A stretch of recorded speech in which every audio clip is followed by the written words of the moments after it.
কালকে শুক্রবার, তো আমার বাসাতে কিছু মেহমানকে খাওয়াবো। তার জন্য নিয়ে আসলো এখানে 4.5 কেজি ব্রয়লার মুরগি। তো আমার শাশুড়ি যেহেতু আসবে, আমার শাশুড়ি হচ্ছে মুরগি একেবারেই পছন্দ করে না, তো মা আসার আগে এই কাজটা করতে হবে। মা হচ্ছে আজকে দুপুরবেলা লঞ্চে উঠবে, তো এটা হচ্ছে শুক্রবারের ভিডিও। এই তো মুরগি রান্না করছি, আর পরে দেখাইতে পারি নাই। আজকে কয়েকদিন যাবৎ অনেক বেশি কাজে বিজি থাকি, সেই কারণে ভিডিও রেগুলার ছাড়তে পারতেছি না। আসসালামু আলাইকুম, সবাই কেমন আছেন? আশা করি সবাই অনেক অনেক বেশি ভালো আছেন। আলহামদুলিল্লাহ, আল্লাহর অশেষ রহমতে আমরাও ভালো আছি। তো পরবর্তীতে আমি যেহেতু আর ভিডিও করতে পারি নাই, যেহেতু আজকে 3 দিন যাবৎ অনেক বেশি কাজ করতেছি। রোজার আগে কিন্তু সব কিছু ক্লিন করে ফেলেছি।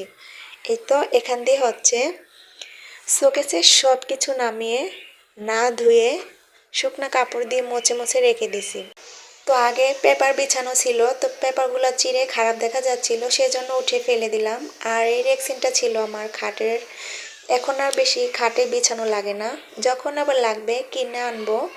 তো এখন ভাবলাম কাজে লাগিয়ে ফেলি। এটা হচ্ছে আমি লম্বা করে কেটে তারপর হচ্ছে এই তো সব কিছু গুছিয়ে রাখছি। এখন কিন্তু দেখতে অনেক বেশি ভালো লাগছিল। আর এই যে সবুজ কালার বাটিটা, এটা হচ্ছে আমি মেলাতে 100 টাকা লটারি ধরে পাইছিলাম। এই বাটিগুলো কিন্তু অনেক বেশি সুন্দর লাগছিল। এই তো একেবারে উপরে রাখছি হচ্ছে আমার কাঁচের ডিনার সেট।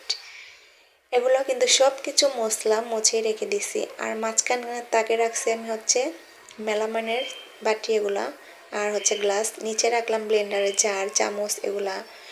আর এই তো থালা বাসনের র্যাকের ভিতরে হচ্ছে আমি রেক্সিন কেটে কেটে বিছিয়ে রাখছি। এটা এত বেশি ধুলা হয়।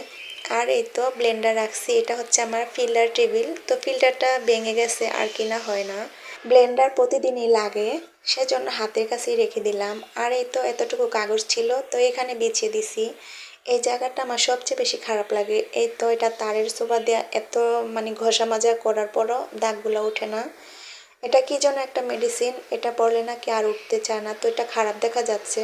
মনে হচ্ছে যে আমি কোনো ধোয়া মোছাই করি না, এরকম লাগছে। তো ভাবলাম এইটুকু কাগজ ছিল আর একেবারে সমান সমান হয়েছে, তো এটা এখানেই দিয়ে দিলাম।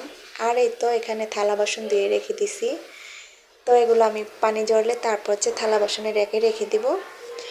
এখান দিয়ে হচ্ছে মটরশুঁটি নিয়ে আসছিলাম কালকে, তো এগুলা ছুলে একটু সিদ্ধ করে ডিপ ফ্রিজে ফ্রোজেন করে রেখে দিব। লবণ দিয়ে সিদ্ধ করে তারপর হচ্ছে ঠান্ডা করে এখন আমি এই তো পলিতে করে পেঁচিয়ে রেখে দিলাম ফ্রিজে। আর ফ্রিজটা ধুবো কয়েকদিন পর, রোজার আগেই ধুবো। এই মুহূর্তে যারা যারা আমার ভিডিও দেখতেছেন, অবশ্যই একটি লাইক দিয়ে সম্পূর্ণ ভিডিও দেখার অনুরোধ রইল।